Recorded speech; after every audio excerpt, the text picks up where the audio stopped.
The insurance company is never your friend, to be very honest. Even if it's your insurance company, they're never your friend. They're Not even your own. Yeah, because they will find ways to not want to pay you. Correct. And just the fact that you're telling us that, hey, listen, get uninsured protection. I didn't even know that. I thought it was included in full coverage. No. Again, someone may say you have full coverage, and you very well may have that coverage. But a lot of times we're finding that people say they have full coverage because of just what you said. Their insurance sold that terminology to them differently. But it's not full coverage. And that's the problem right now. And many of the people, we were smart enough to know and check, but lots of people do not know. I saw that. Yeah, a little bit about. At least ask some questions. As we had a client one year that they were in a very small accident, and they said, I asked them, are you hurting? Are you injured in any way? They said, well, my neck's a little sore, but it's really nothing.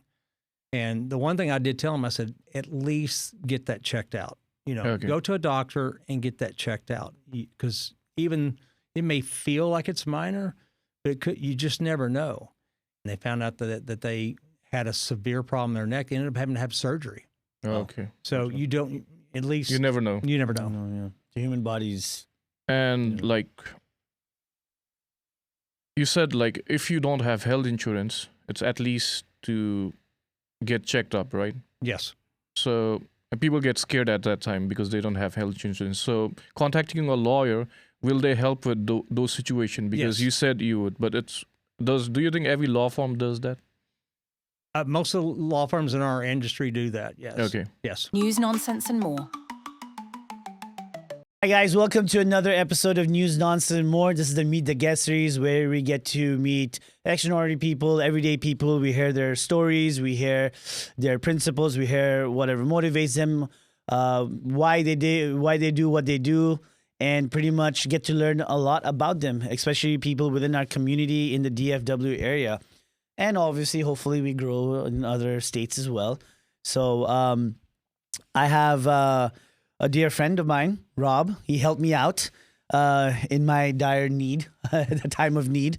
So I would like to begin the episode by asking Rob if you could introduce yourself to the audience. Hello, everybody. I'm Rob Adams. Yeah. And I work for Curtis Law Group. I don't know how much where we're going with that, but yeah, I work for Curtis Law Group in Dallas. We'll get there. Okay. Sorry, I didn't know what. Now you can talk. I know it's a little bit what it called nerve-wracking the first time when you're coming in, which everybody is. But yeah, just start off by who Rob is. Where did Rob's origin story begin? Okay. What part of Texas? Are you always been in Texas? Do you come from a different state?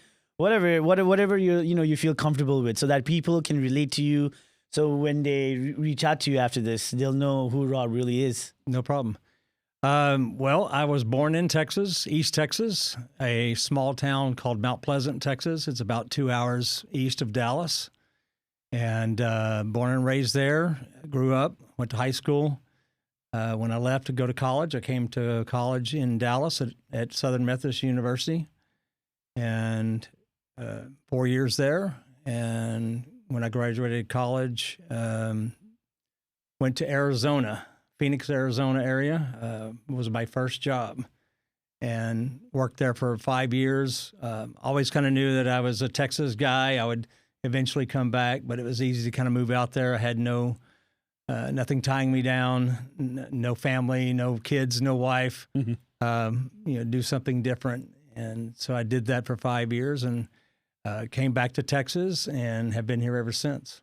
Wow. So what was your first job in Arizona? What did you do there? I worked for an insurance company. Oh, nice. Yeah. We did disability insurance, and I was an underwriter. You were an underwriter? How was that experience? It was interesting. It was kind of fun. It kind of gave me a little bit of precursor to what I'm doing now, because you dealt with people's medical issues, or were they suitable to be insurable? And so yeah, that had a little bit to do with what I'm doing now. So one of the things I know in the U.S., especially with the healthcare, I'm presuming you went through a time where there was no Obamacare or no Affordable Care Act, or there was an insurance companies could deny what do you call coverage for people, right? Sure. Yes. And that was a big thing back in the day. I was watching these documentaries about it, how insane it was. Like families that really needed insurance didn't get insurance, even when they had the ability to pay for insurance. What do you see the difference as? I don't know if you did it after Obamacare or you did No, it. it was definitely before. It's definitely before, right? Yeah. What is the biggest difference you see? What it was back then as to now in your personal Well, the biggest difference is exactly what you're talking about is insurability.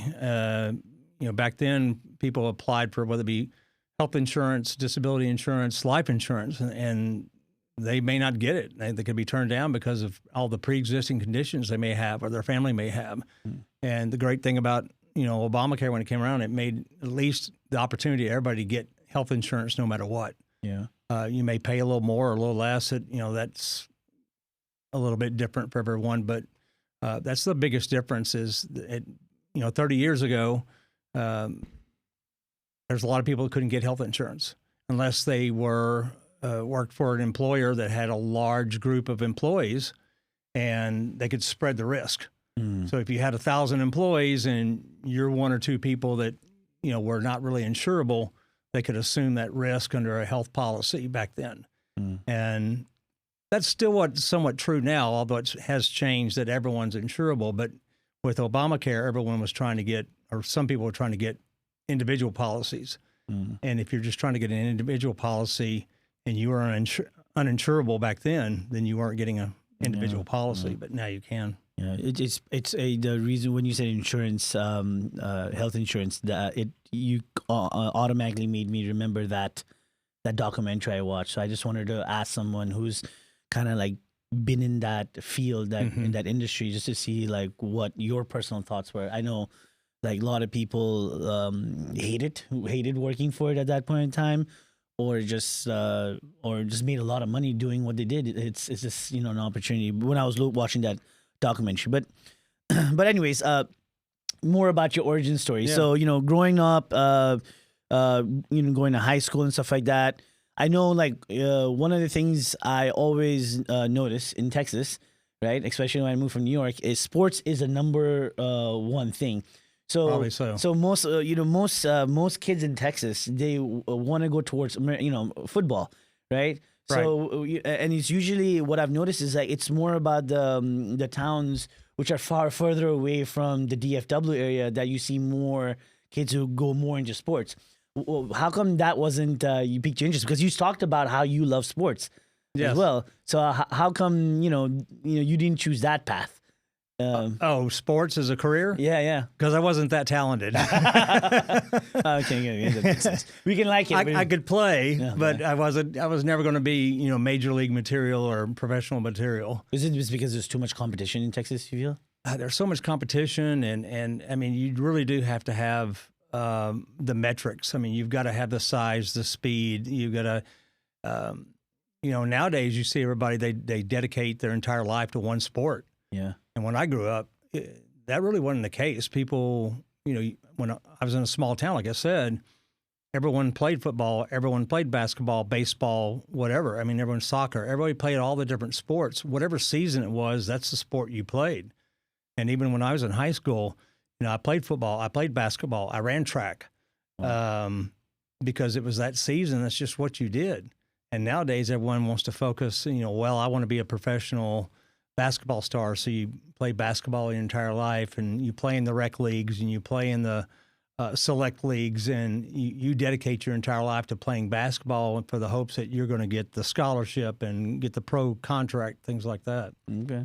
So it's quite different back then, and especially in smaller towns. I think that everyone played a lot more different sports and became just a lot more well-rounded. And you said you're 2 hours away, right? So is there a huge, like, even cultural difference between, like, the Dallas or the DFW area compared to 2 hours away from the city? Because I've noticed certain towns. It is. What do you think the biggest difference is? I think it's just the pace. In smaller towns, and like I said, when I was growing up, the population of my town was about 10,000 people. Wow. So it's just a slower pace. Everybody knew everybody. Everybody knows everybody. It sounds like a lot when you say 10,000 people, but I mean, you really did know just about everyone in your town, or you knew of them, or you knew someone in their family. So, but yeah, definitely a slower pace. Not as many options either, because obviously in like a city like Dallas, you've got so many options for entertainment or dining or recreation, whatever it may be. In smaller towns, you don't have as much of that. So what did you do for fun when you were like in your teens, man? I'm very curious. The reason why I'm asking this is because I have never, I was in Nigeria, so I always like grew up around like a lot of international students when I used to go to school, and my dad was an engineer, so we lived in this the company compound. You would say they had like pretty much like everybody there. It was. Everybody had their 3-bedroom like flat and stuff like that. We had their swimming pool. So like I always grew up around people, and then the schools were itself was like pretty decently big and very diverse. I had friends from like Holland, the UK, at least when I was growing up. And then when I came to the States, the only time I felt like I was living in a small town was when I moved to upstate New York. It was Brewster, Putnam County. It was like I remember to get Wendy's, you had to drive like 15 minutes just to get Wendy's, but I only lived there for like a year. And then next thing you know, I'm in Long Island. I'm like 50 minutes away from the city. And that's kind of like how my life went. So I never really got a chance to really experience what it is like to live in a town that has a very small community. And New York is New York. It's different, right? But like in Texas, I just feel like Texas and New York are two different states. Culture is completely different. But then even within Texas, living 2 hours away from the city is also very different. So I just want to know like what it was. Let me give you one example. You just mentioned, like go to Wendy's or whatever. In my town, when I grew up, we didn't even have McDonald's. We had no fast food chains. There was no Wendy's. There was no McDonald's. There was nothing like that. I mean, everything was usually just like local owned mom and pop type restaurants. So we didn't have any of those. But sometimes those are the best, right? Yeah, it was good. It was good. I mean, when you're growing up at that time and, if you've been to other cities and, you came to Dallas on a trip, for example, you saw what Dallas had and you saw all these other restaurants, for example, for the fast food. And you wish you had them, but we didn't. So, but looking back on it, yeah, it was probably... we were probably blessed and we didn't really realize it. Yeah, because when you're young, you just want to get the mainstream stuff, right? Yeah, sure. Because like, as I grew up too, I felt like the restaurants where a mom and pop kind of runs, they're putting the motherly love into that. Absolutely. That cooking that they do. And you can't really replicate that anywhere. Well, it's their name, their reputation. That, if you had a bad meal, the owner, they want to know about it. They want to know, they want to fix it, whereas if it's McDonald's now and you tell them you had a bad meal, they don't care. Interesting. Yeah, it's very interesting. Because McDonald's, they don't really care. Yeah. But if you go and I had to just pick on McDonald's, but any fast food chain like that. Yeah, absolutely. Except for Chick-fil-A. Yeah. Chick-fil-A does a good job. They just seem to care. Yeah, they seem to care. They care about the employees and they care about the food. Especially when they come and talk to you. And In-N-Out Burger too. Yeah. I think that they're picking up over here. Do you go back often back to your hometown or a few times? I still have a little bit of family that lives there. Some of them have moved off, some have passed away, but I do have some family and still have a lot of good friends that I grew up with there. So I get back there maybe a couple of times a year and visit. Oh, that's pretty good. What's the biggest difference you see now? Is it still 10,000? Not much, other than they have McDonald's now. And Wendy's and some of the others. So that's probably the biggest difference. But the town hasn't really changed much. Hasn't grown that much. I think the population now might be 16 or 17,000. Okay. So and that's in 30 years. So it's, wow. Let me ask one question. Did everyone knew everyone in that town? Everyone either knew everybody, or if I didn't know you, I knew your brother or I knew your sister. I went to school with your brother or your sister. So if you were younger or older, I may not know you personally, but I probably knew someone in your family, that type thing. Dating must have been really tough What's I've that? heard dating must have been really tough at that time when you're growing up, huh? The dating pool wasn't as big. Yeah, that was jokes. Jokes. But it's really fascinating to me. But do you wish like the town kind of grew? Like when you look back, you said it's only like 16, 17,000 now. Do you feel like No, I'm glad that it didn't. I mean, looking back on it, it was a fantastic growing up as a great experience. And I am actually thankful now that it was a small town, that I didn't grow up in a big city like Dallas or Houston or someplace in Texas like that, that you did know everybody, you had people you could lean on and count on, because even if you were a small family, maybe you didn't have a lot of family in that town, but you had a lot of friends. So you had people you could rely on. So I think that was one of the best things about it. Yeah, I mean, in the city, it's always fast paced, right? You don't really have that close connection, or Not as much. Yeah, that's one of the things that I guess social media also kind of like ruined to a certain point. It did.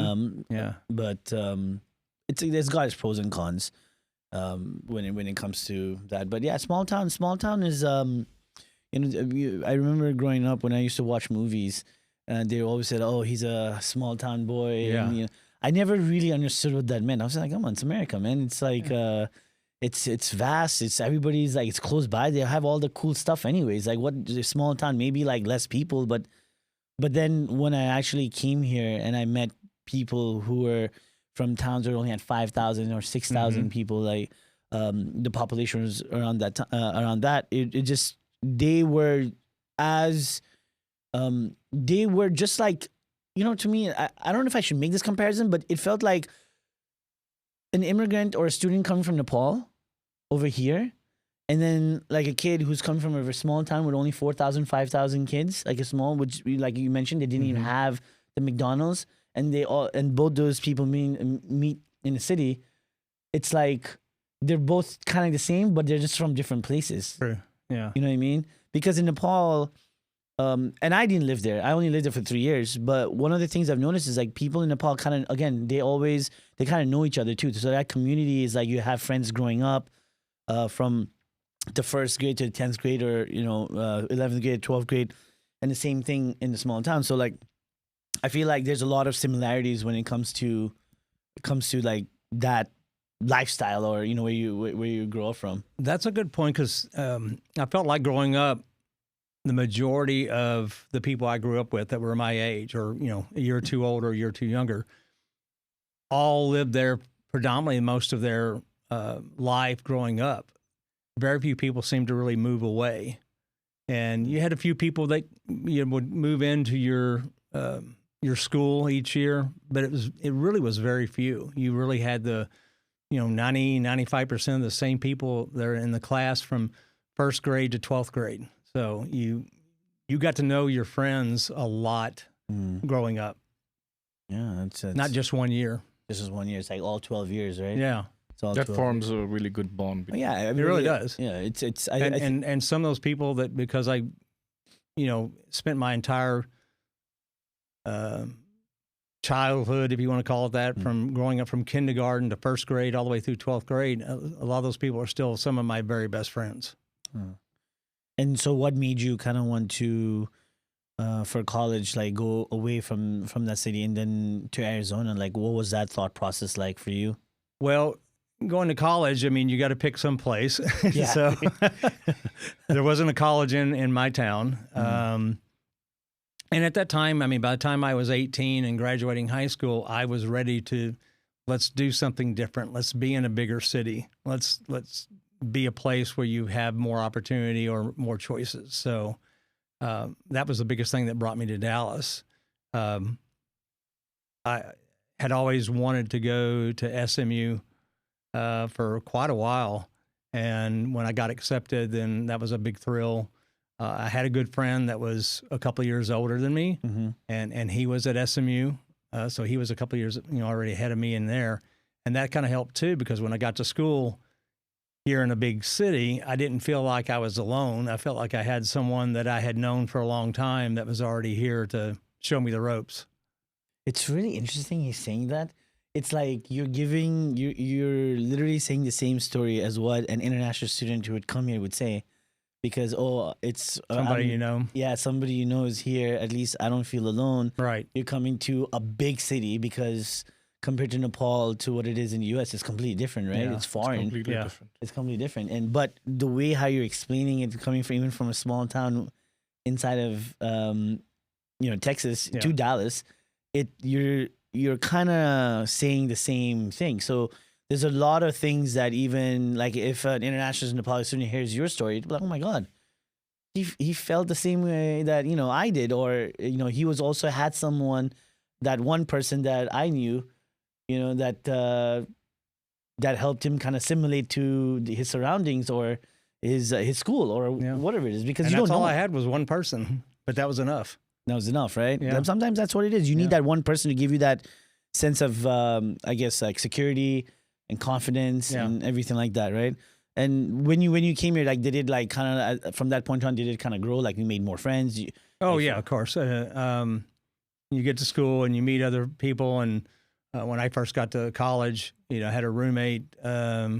We had to live in the dormitory, Mhm. and I met a roommate, and we realized, oh wow, you're from another small town. We have so much in common.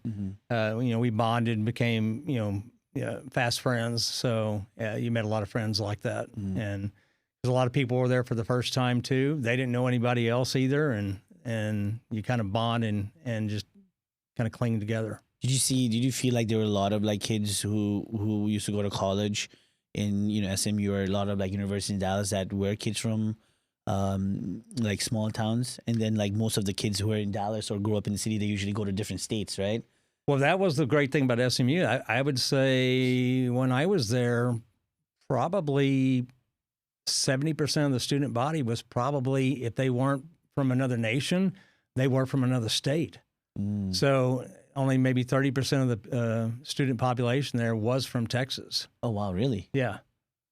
And I So- think it's still somewhat similar to that. I think a large part of SMU's campus population is from out of state. Wow, really? Oh wow, because Texas is such a big state. Yeah. You would think that the locals were predominantly.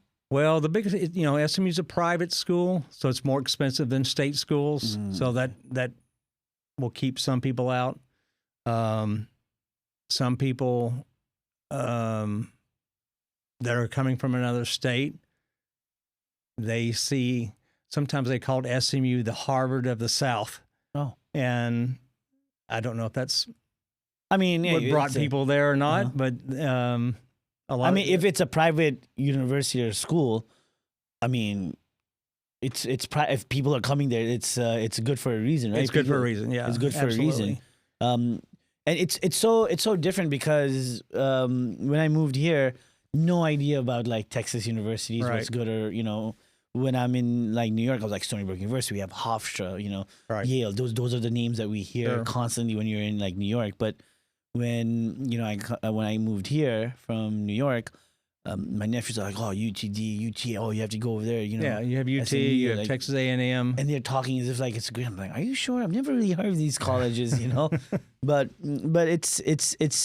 it's even interesting to, again, for me, just moving from New York to Texas, culturally completely like different, Yeah, completely different. New York people used to curse all the time. Every other word was a curse. Here, I had to like make sure, like, okay, you know what? People are very nice down here. They're slow paced. Should like really watch what I say. And they always say a Southern hospitality. It's there, but I think it's definitely there. it's definitely there. And I mean, and then okay, so then your trip to Arizona. So what made you just be of the job, or you Yeah, just wanted to- got out of college and got offered a job, and like I said, I had thought about it, talked with my family. My dad was probably the one that said, "Son, you've got no ties right now here too, as far as like a family or a wife, children, anything like that. You can always do that later. If you want to see a different." I lived in Texas my entire life, never lived anywhere else. If you want to see a different part of the country, go do that. Go experience something different for a while. Did your dad ever go live outside of Texas? Never did. Never did. Never did. So he was kind of pushing you. Yeah, I think that maybe probably him. And he grew up in you're talking about small towns. The town he grew up in, 800 people. Whoa. And they did know everybody. Yeah. They did know everybody. That's crazy. Like, for a foreigner, right? Or someone that, when I was, when I was outside, when I was in Nigeria and then coming here in 2001, you always watch the movies, right? The movies never show that 800 town lifestyle or whatever. It's always that suburban or that rustin' bussin' city or aliens attacking America and then someone like, Right. 800 people. Oh my God. Like, I wonder what that was like. Like, who ran the town? Yeah. Well, for me, like growing up in a town of 10,000 people, when you went to his little town of 800 people, it probably felt, or people that lived in that town of 800 probably felt like I did to Dallas. Like, oh my gosh, that's just huge. That's a huge city, and that's bigger than what I'm used to. And that probably felt like that to them a little bit. Yeah. When I go to like when I was driving to Austin or Houston sometimes, I do go through like you have to drive through like different like small towns. And one of the things I'm noticing is that a lot of the small towns are like, boarded up main streets or like there's nothing going on over there. But then there'd be this humongous like car dealership out of nowhere. Like, do you feel like the small town areas are kind of dying off? Like, do you feel it? Because like I'm noticing a lot of those. I see that in the news, and you're from a small town. I mean, your small town is growing. So you said 10,000, I was like 16, 17,000, but that's only 30 years. Yeah, that's right. It's not that much of an increase, but there are other small towns that are kind of like dying off. Like, I'm not sure because I mean, the only thing I can compare it to is like I said, East Texas, where I'm from, and there is a lot of small towns out there, and they're all still there. But and most of them probably, like mine, probably haven't really grown that much, but they're still there. Do you feel like those towns have an opportunity to grow?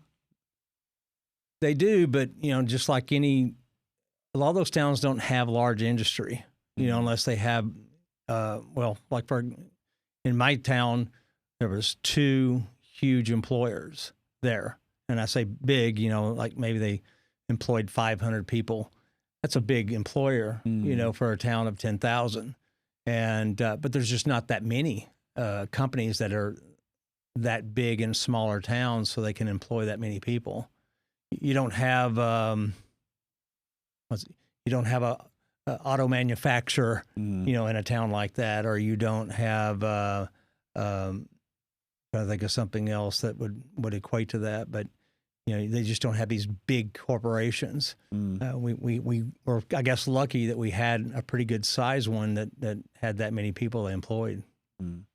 You feel like, some countries, they invest into like service related industries. It could be something like, if it could be a call center, or I think back in the day that was one of the things, or it could be, I don't know, companies that could help with IT stuff or back-end stuff, whatever. Right. So do you feel like these towns need to kind of be more involved to what's happening with the economy to kind of help those areas and not be as reliant on I think big that happens companies? probably more often now than it did back then. And it's funny you mention it. It's just like a friend of mine that's still in my hometown. He's actually trying to do things like that. He's trying to bring a larger industry there. He's trying to bring certain jobs there and expand the town. And he's trying to bring additional businesses there, or he's trying to create additional businesses there so that there's more job opportunity.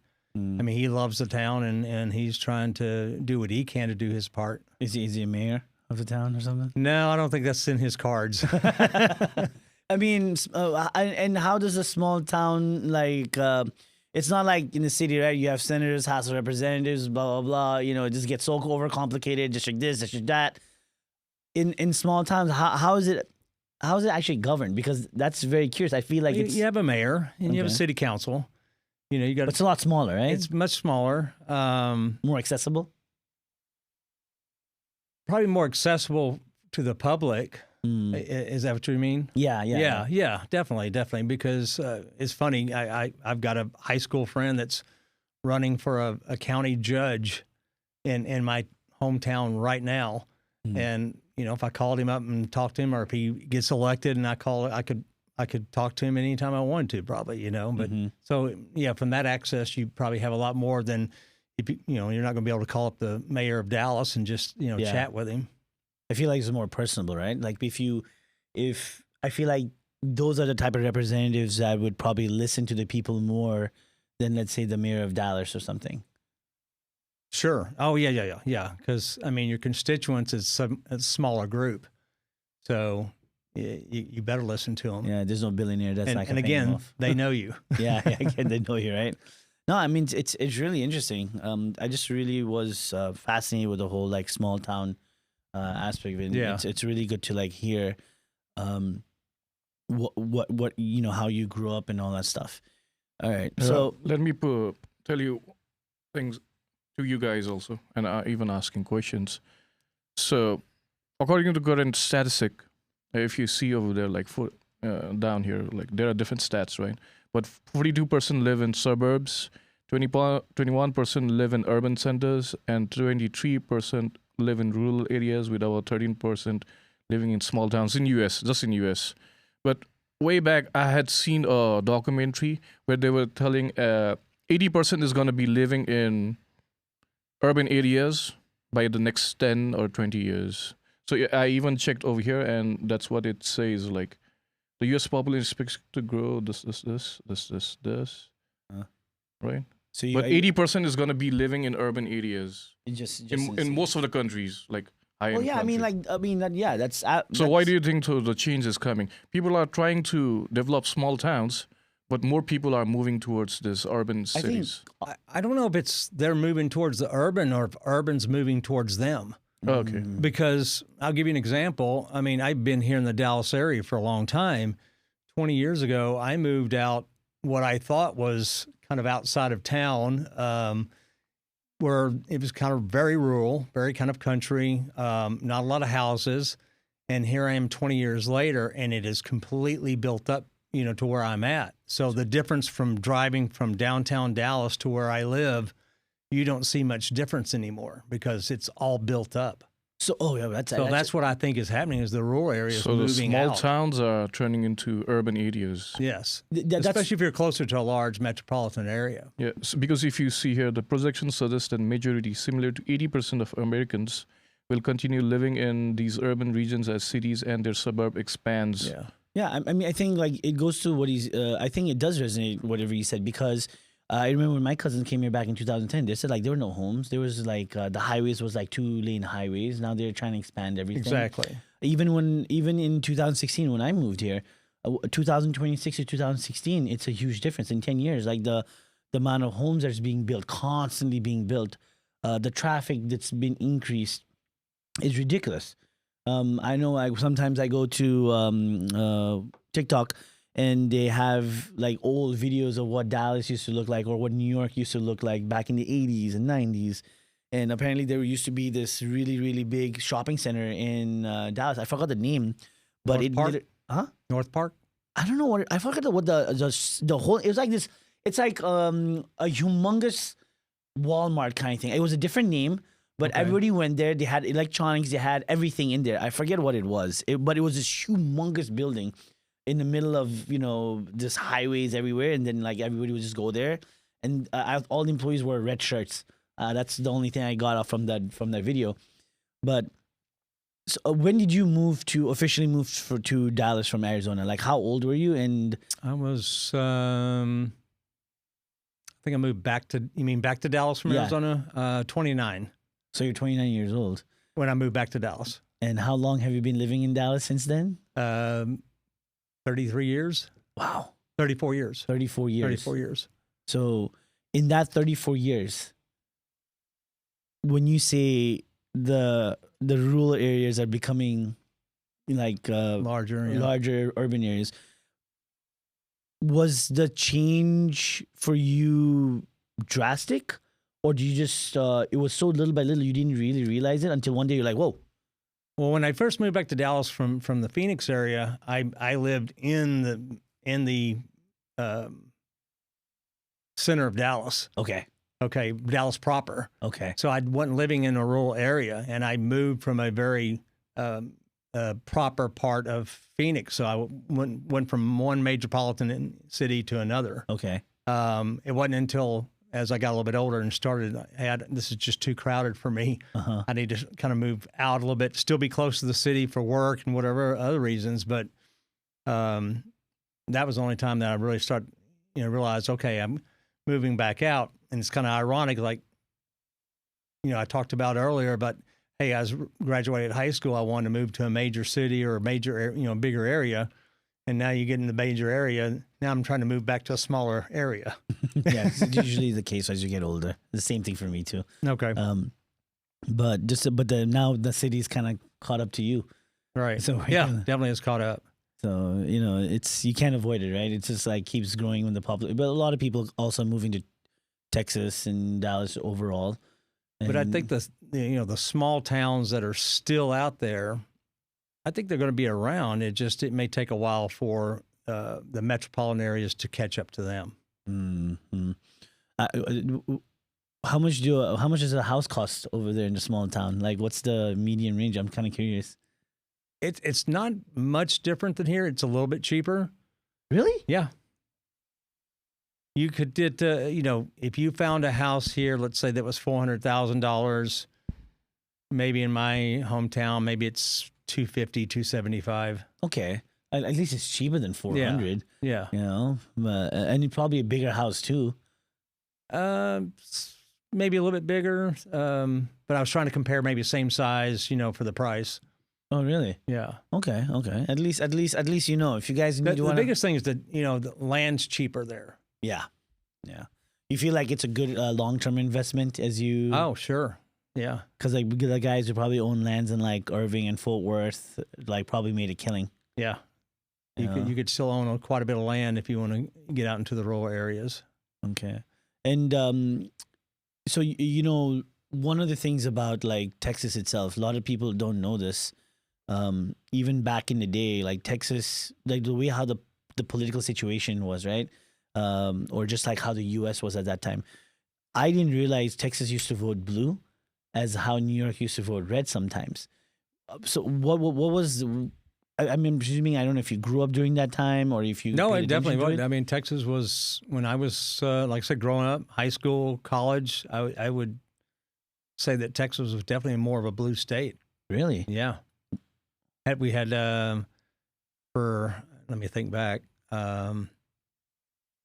For most of the years that I was in high school and probably college, we had a Democratic governor. Wow. And then if you look back the last close to 30 years, we've had a Republican governor. Yeah.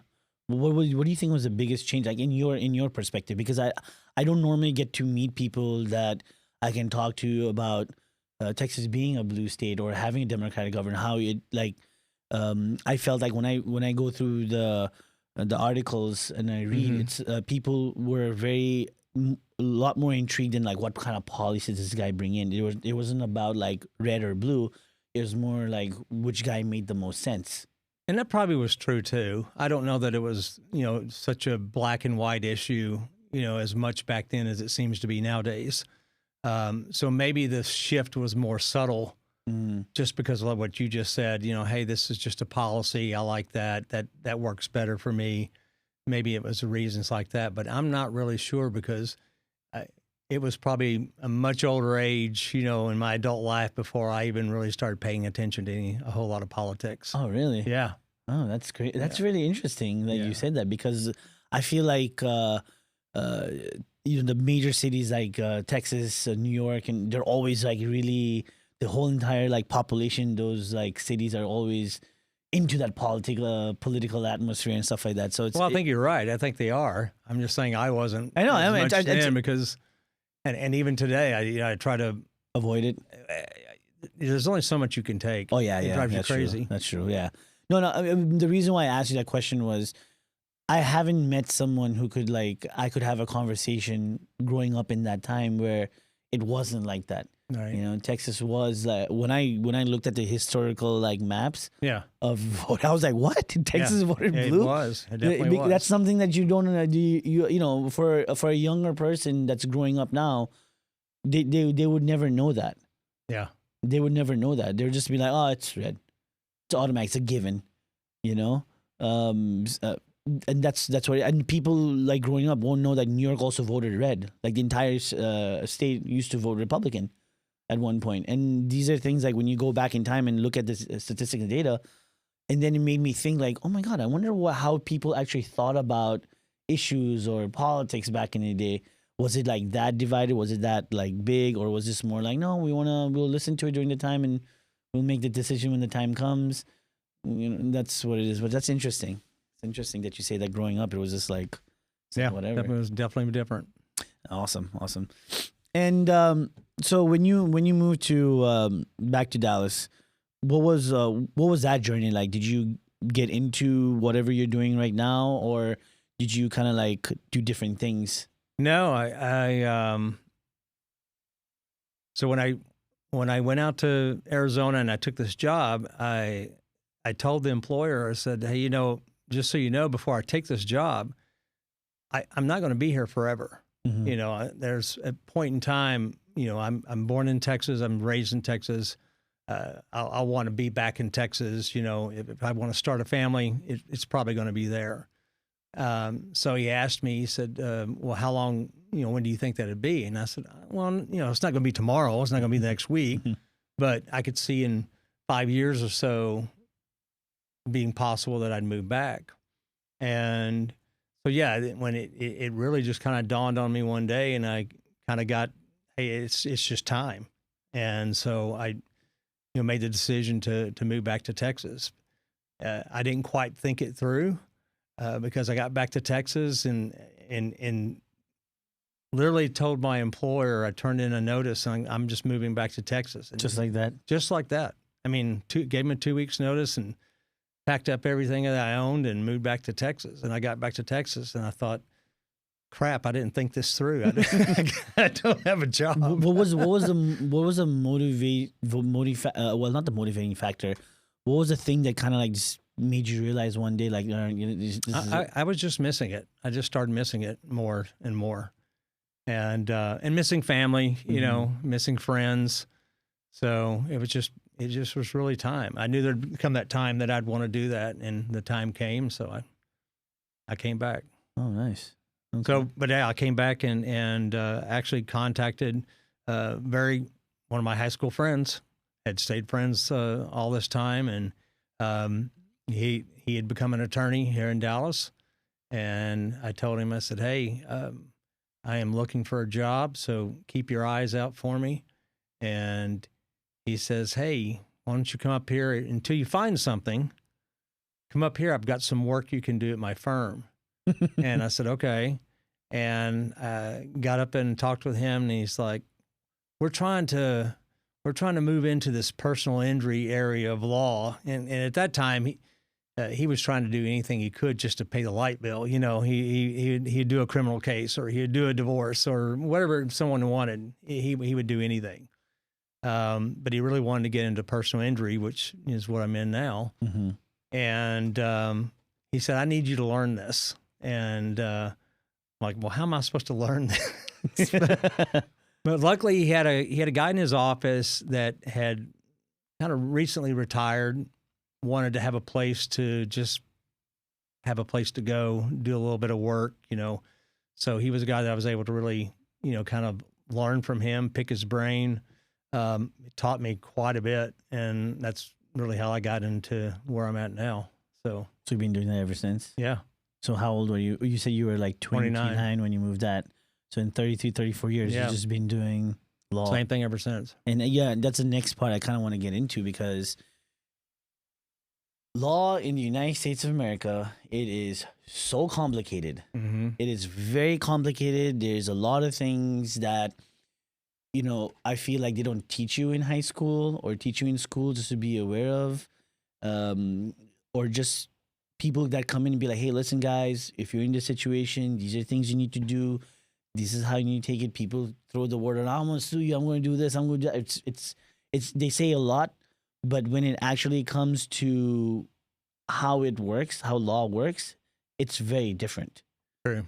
Yeah. It's very different. So, and I want you to kind of like educate our audience in this, because when I got rear-ended and I was going through my situation, and and you guys helped me out, it also taught me a lot when it came to personal injury, because when I've had experience with law in a different sector, which was, it was more like watch what you say kind of thing, right?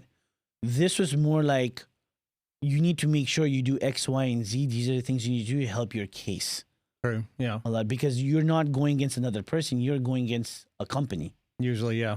Right? Yeah. And a lot of the things I've noticed is like these bigger companies, because they don't want to go through the whole case, or they don't want you to file something, or they'll use some scare tactics. Oh, if you do this could happen to you, right? And especially within like the immigrant community, they feel like they get in an accident, if they have to be involved with a bigger firm, it could they automatically think like, oh, I could get in trouble. They have that kind of like thought process, Right? And they don't really have someone to kind of they don't know. First of all, they don't even know who to contact, right? Right. That's the first thing. They don't know who to contact. How should you contact? What are the things you should say? How do you explain it? Because your law firm is busy.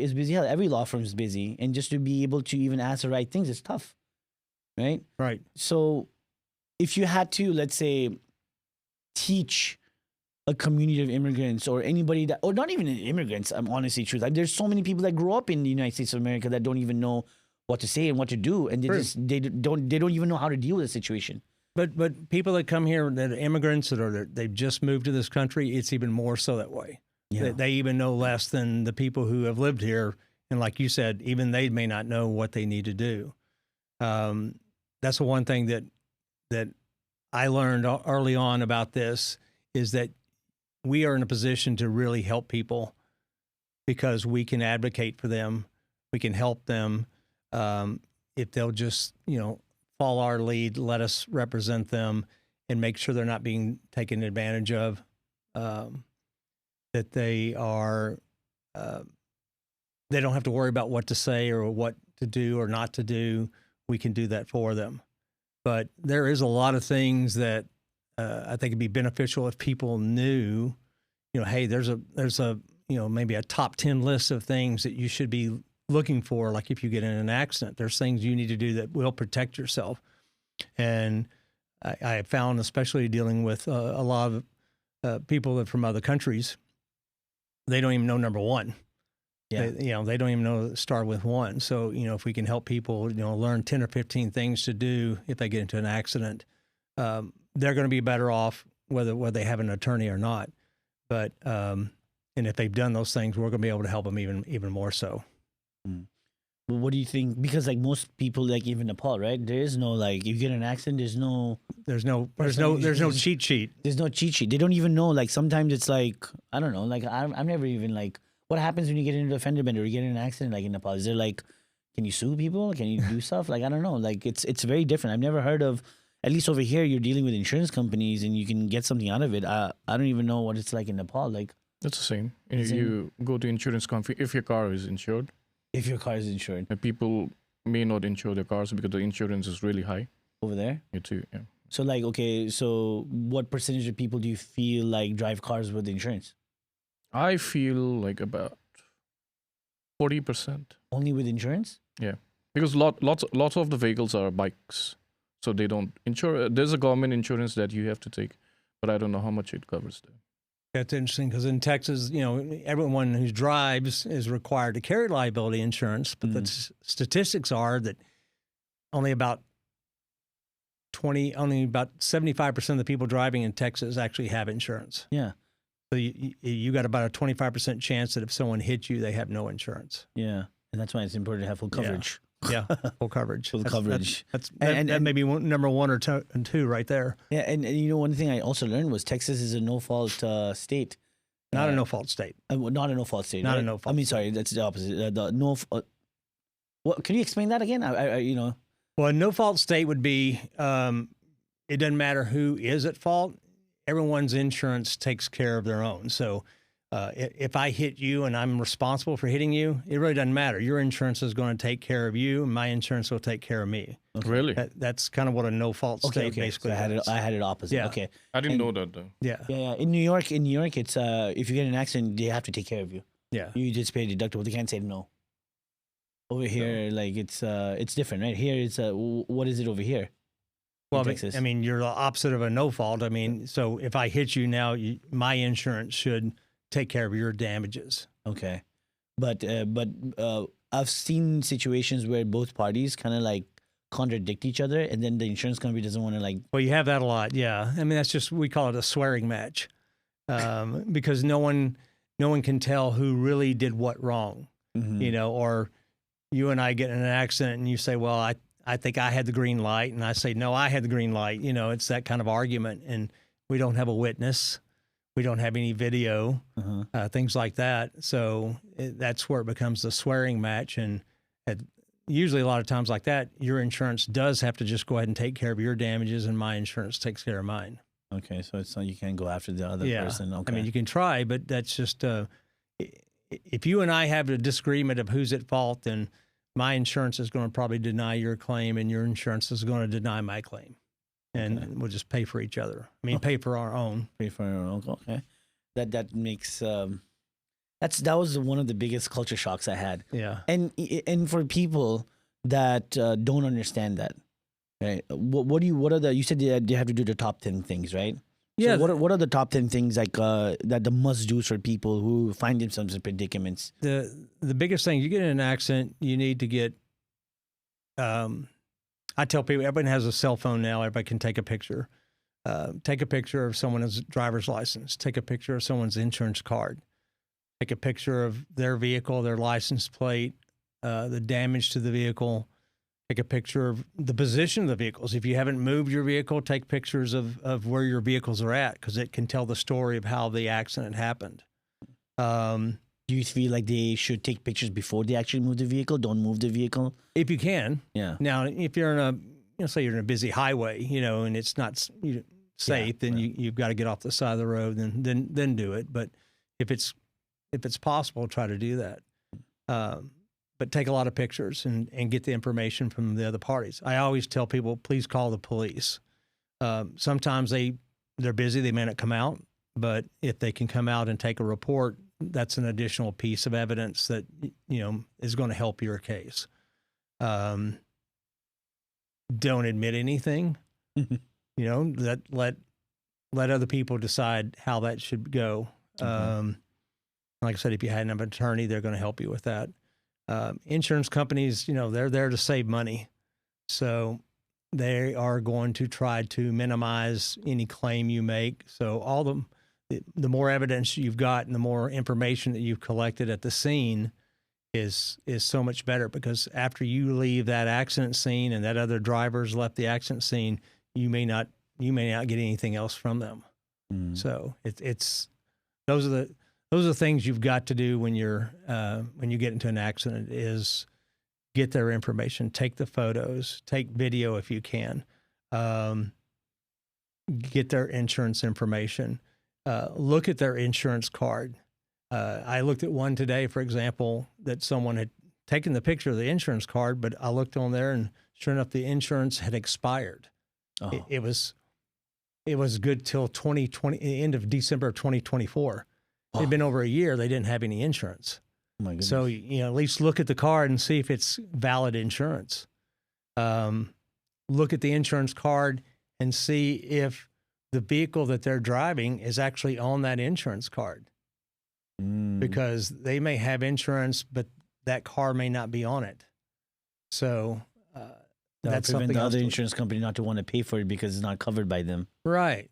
Let's say I own 2 cars, but I've only insured one of them, and now the one car that I didn't insure, I go out and I get in an accident. My insurance is not covering that for someone else because I didn't put it on there. And if someone doesn't look at that to say, well, hey, wait a minute, you're driving a Chevrolet, but this insurance card says you're driving a Ford, this doesn't match up. That could be a problem. So Okay, so those are some good pointers. Do you feel like a lot of people now should have one of those cameras? Because like the person that Absolutely, yes. Yeah. recommended me to you, he showed me his video. I've seen more and more people now with the dash cam videos, and that is so valuable. That's even better evidence because It doesn't even. It can just be the front end, the front. It doesn't have to be like 360, right? doesn't have to be. I think it's great if you have a front and a back, because let's say you're hit from the rear, your front one pointing out your front windshield is not going to really help you. But if it's pointing out your back window and you're hit from behind, then you're going to see the vehicle. And the great thing about video, it's showing it as it actually happens versus when we were just talking a moment ago about now you've pulled over and you're trying to get information, you're trying to take pictures and you're trying to take photos of the car and their positions. And if you can't do that, but you've had a video, some type of dash cam, it's going to show exactly what A happened. moment of impact, kind of like my situation. Right. That's one thing Tesla did good. Yes. And the reason why is that it helps you to also help the individual get the things that they need, because some accidents are pretty I'll bad. give you a great example. We have a client that had an accident and was with a big trucking company.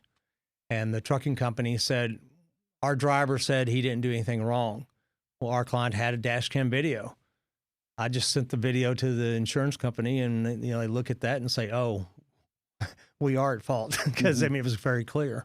So How's the process of talking with the insurance company? Like, I'm pretty sure they have their own lawyers, right? you don't normally have to deal with insurance companies' lawyers unless you really get into litigation, into the lawsuit, business. Most of the time, we're just in a claims process, and so you're dealing with an adjuster who's been he works for the insurance company, and they're assigned to handle your claim. They're looking at evidence just like a lawyer would, and so if you can show them a video or a witness statement or something like that, that's another thing, that if there are any witnesses at the scene, get their names, get their phone numbers, so that you've got someone who you knew saw what happened if you didn't have any video. So. Yeah. Especially with technology right now, I think like having the dash cam does help a lot. It definitely helped me. Yeah. When I give you that video, you're like, oh, that's easy. One and done. It is easy. Yeah. But still, the process takes so long though, right? Well, it can take a little bit longer, but it will make that decision from the insurance company go a lot quicker of accepting responsibility. No, that's it's very interesting. It's really interesting you say that, because just one that vital like information of having that video just makes the entire process so much more easier. It does.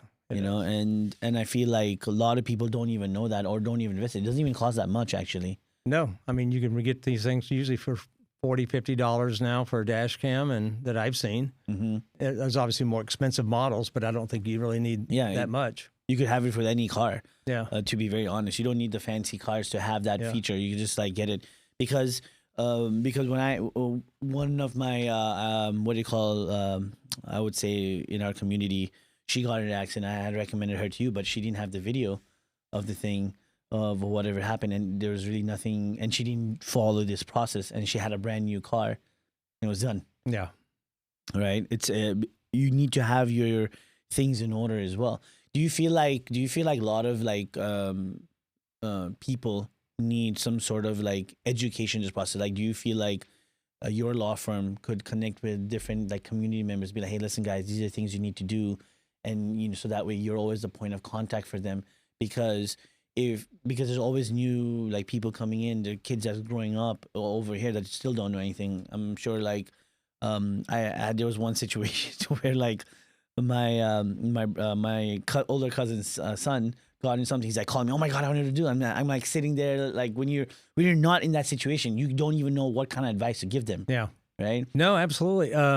In fact, it's funny you say that, because about 3 or 4 years ago, I did something. I came out. I got invited to an event in the Nepalese community. Oh, really? And came out, and it was like a big celebration. But we kind of put up a booth, and we were able to sit and talk to people and kind of educate them and tell them the things that they should be looking for and things they could do to help protect themselves and stuff like that. And I did that once before, years ago when I had just started this business. We worked a lot with the Vietnamese community and did several events in the Vietnamese community and did the same thing and try to educate them because they didn't know as much and didn't know who to go to and turn to. So, yeah, I think our law firm's been very good at helping educate people. You feel like if your law firm was, let's say, wanting to come to like the Nepalese Mandir or we have this a group called NYP, which is Nepalese Young Professionals. So like these are kids that when they migrate here as kids and they grew up and they're trying to build a community together. And there's a lot of like international students that also come in and they're trying to live their lives over here, but still that, like you said, like you're not aware of like these situations. It's either you go through the hardship of that situation to learn, or if you feel like you could connect with them and then like educate them. If it could be like maybe once a month or maybe not once a month too much. Maybe like once every 3 months, once every quarter. It may be a good idea, because I know there's a lot of people that come over here. They're either here for as, they're here on student visas or work visas, whatever. And, I think that's always changing and people are always coming. I think to have this on a recurring thing would be great. And just like when you were talking, it says like this is nothing to do. It doesn't affect the student visa. It doesn't affect the situation. No. They should not be afraid, right? They shouldn't be afraid. No. They should not be afraid. Even if you're an international student, you feel like you've been in a situation or an accident, and the other person says like, "Hey, I'm gonna report you," whatever. They cannot do those things, right? And that's one of the things people will try to threaten people and scare them with tactics like that. And we want people to be aware of, not to be afraid of that, and let someone like us or another law firm, advocate for them and speak up for them so they know that they're okay. They're not in danger of losing their student visa. Have you dealt with a situation where like someone felt like they were afraid for their... All the time. I've had several people that have asked me immediately, because when we're getting to know a new client, we ask them about their name and their address and where do they live and do you work, or they'll tell me they go to school and they're here on a student visa, and that's one of the first questions we get a lot is this going to affect my visa? And we let them know that no, this is not affecting your visa just because you're filing an insurance claim. Yeah, and that's one of the messages I want to kind of get out there with you, because if as I was saying, a lot of international students probably need that kind of guidance. And I haven't seen any law firm that's willing to do that on a consistent basis. Even when I was growing up in New York, it was just like, it happened to call someone. Right. And the type of practice like most law firms try to do is like, oh, what happened? Is it good? No. And they don't even care. Right. Right. But I think in this day and age, there needs to be some sort of like relationship within a certain community where like, oh, go there. Like even like for me, someone from my community is like, no, you got to go. This guy's really good. Right. Curtis Law Firm, they really like, talk to you. They really want to understand what's going on. And because of that community member telling me to go to you guys, and that's why I did, Well, we would look, and we hadn't really got into this part, but just so you understand the dynamic, I would say probably close to 50% of our clientele is Nepalese. Really? Yes. Wow. So you've already infiltrated. You guys already infiltrated the Nepalese community. We do a lot with the Nepalese community, and that's one of the reasons that a few years ago we just said, hey, let's start getting into the community. Let's try to be educational where we can, and let's go to events. Let's let people see who we are, so that we're just as familiar as the Nepalese grocery store down the street. Yeah, and because you guys are doing law, you can also kind of have students that also want to get into law.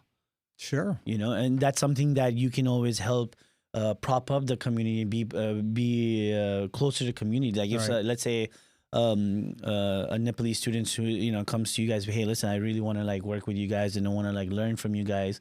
and later on, they learn from your law firm, and next thing you know, it could even turn into a business partnership. Or like, hey, listen, I want to partner up with you guys so that way I can talk to more community, members. So it's you know how it is, right? Yeah. Within community members, like you have one Nepali guy there, Right. and they all like automatically trust that person because he's Nepali, right?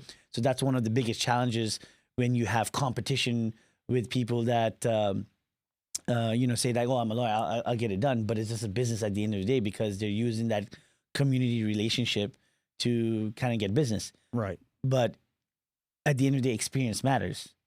Experience matters.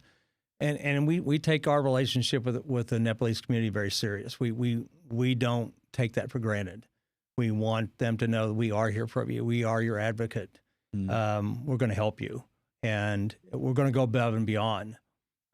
We talk to people in the Nepalese community even way beyond business hours. We talk to them at 8, 9 o'clock at night and on weekends and things like that because we want them to know when you call us, we're going to answer. We're going to help you. We're going to at least give you an answer. And Nepalese people love to talk. Yeah. We just love talking and probably have a They have lots bajillion of questions, but that's great. I mean, that's a good thing is that they should have a lot of questions. We want to answer those questions, and that way they're getting informed, they're getting educated, so that they're not making a mistake and doing something that could jeopardize their claim or their case. Do you feel like something to do with law in this particular situation when it comes to injury or any other like form of situations that families can deal with or kids? Do you feel like something that kids should also try to teach their younger kids, like when they're like of age, like let's say they're 13, 14, hey, listen, these are the things you need to look out for. Do you feel like that should be more implemented? And I'm thinking it from a more of a, people talking about financial literacy, right? And they don't teach that in school. Like your credit, how to manage. They don't teach that, right? It's something that you make a mistake.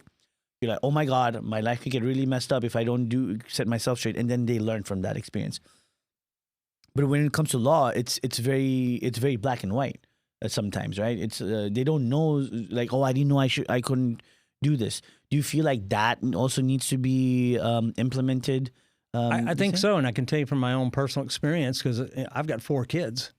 And when they started getting to the age that, they wanted to drive or start getting their license to drive, in Texas, you get a learner's permit first. But even before that, I started talking to them about, what a responsibility this is. This is not just, hey, I have transportation, let me go somewhere. It's a responsibility too, because you're driving, vehicle it's a dangerous weapon. It could kill someone. Yeah. So I started talking to our kids about, these type things when they were, 14, 15 years old before they got their license, so that by the time they got their license, they had more of a respect for it and understood it more. So I hopefully I'm answering your question about the timing. No. Yeah, because you're utilizing your own example, but you're in the field, right? You're in that industry. Right. So it's a lot easier for you to... But you're asking me what age should they start talking to them? them? I feel like if the parents should have that, not every parent also has that knowledge that you have, right? The things you need to do. Maybe parents themselves should be educated about like what is important when you're in this situation. If we can educate the parents, then the parents will be able to educate their exactly. kids. That's what I'm trying to say. Like, do you feel like there should be more of a community building aspect of it? Sure. Right? Yeah. Because I think like overall it could really, really help your job if everybody knew what they're supposed to do, right? Yeah. But also make people safe and at the same time to have more responsible drivers, overall. So that's what I'm thinking overall. Do you feel like that's something that your law firm would do or to be more involved in? Yeah. Like I said, we're always looking for an opportunity to work within the communities so that we can be a partner and be educational, help where we can. We did. There's something at University of North Texas up in Denton. Our firm does. I think they have this event twice a year on campus, and there's a large contingent of foreign students there, and so we go up there and set up a booth at this event and just talk to people. We're not there to do anything else other than just communicate with people. Come up and talk to. One year we talked about 4,000 students. Wow. In one day, and but it was just answering their questions and telling them. And a lot of these are 18, 19-year-olds that are just gotten out of their own family's house and they're living on campus and maybe driving for the first time. So we were certainly trying to help them and educate them and giving them the same information that I mentioned before. Hey, if you get in an accident, here's the things you need to look out for. Here's the information you need to get. Yeah. So yeah, just really educate. Yeah. Or reach out to Curtis Law. So, Yeah. If you can have a conversation, apparently, if they can talk to 4,000 kids in a college, I can probably talk to talk to That's one, dedication. probably talk to one or two of you on a weekend. and they talk. Trust me, they love talking. Yeah. Nepalese people, 50% clientele means like they definitely listen, and Nepalese community loves to talk. Yeah. Loves to talk. And just experiences like let's say about. I wanted to ask you about a case that you probably worked on. That Okay. was a challenging case, but you got it done. But what would you think if that individual had done that could have made it easier for you? Like, did you have any cases that you had to work on that, something challenging, but you still pulled it through? But you're like, God damn, man, I wish you had that video or wish you took that. Well, that could be probably about 75% of the case. There's so many people that we take on their case and we wish they had a photograph or sometimes. Now I can think of a case. Maybe this is a good one. We had a client that called us said they'd been in an accident and wanted some help, and so we started asking them, well, where'd your accident happen?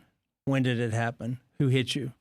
Well, they knew when and where, but they didn't know who hit them. Like, did you talk to the person? Well, I talked to them. Did you get their driver's license or their name or phone number, anything? They didn't get any of that, but we were able to track it down later. Wow. Just off some other information, and was able to track it down, find the person, find their insurance, and actually get a claim started. So sometimes you do climb a big hill to get where you're trying to go. But the fact that you guys even did that is very different because most law firms don't even want to do there's that. firms that would just say pass. Yeah. Yeah. Why That's is a very that hard so? thing to do, though. Yeah. Well, there is this. The great thing I love about our firm is, and I call it, it's probably like a sports analogy. You hear about these great sports figures and how did they have this incredible performance or whatever, and they were either inspired or whatever that happened that day, and some of them just have that competitive edge that's so strong that it pushes them to do something. Or if someone says you can't do that, I'm going to show you the other thing. It's kind of something along those lines. I call it the thrill of the kill. And if you can get to where you're trying to achieve and you can kill it, I mean, that's a big accomplishment. It's like you succeeded. So you take it as a challenge. exactly. It's a challenge. So sometimes, we, not saying we win everything if we don't have enough information. There's some that we won't, but we'll certainly try. We'll turn over every rock trying to find the information until there's just nothing else that we can possibly do. There's nothing else to help us. But a lot of times we've been able to, with just half the information we really need, are able to make a case work. That's really interesting because I've never heard of any law firm actually go up and beyond just to even get that done, just to get them with half information. Because most law firms that I know, like that I've heard of from my friends, are like, well, they want everything. I didn't have that. They didn't take my case. It's like, and that does happen. Rejected. I mean, there's like they look. I'd love for everything to be easy too, but that's just not the real world. So you have to realize, as we're talking here about people, they're not always as educated about everything they need. You're probably not going to walk into a new case with all the information you need. We are going to have to work at it a little bit. Yeah. And I know, like, you're sending an email, you're like, talking about this stuff with the email. One of the things that you had mentioned was from our community, the Nepalese community, they have like a fear, the cost of healthcare. like when they have that conversation. Mm-hmm. Why do you think they have that question with you, the cost of healthcare? Because like what is the major concern? I don't think it's just the Nepalese community. I think that's everybody, because everyone's like, oh my goodness, because everyone thinks if you're injured, and you have whether it be minor injuries or severe injuries, I'm going to have to see a doctor. I don't have money. I don't have health insurance. How am I going to be able to take care of this? And now I'm injured and I can't go to my job. So if I can't go to my job, how am I going to make money and pay for my health insurance and all these different things like that?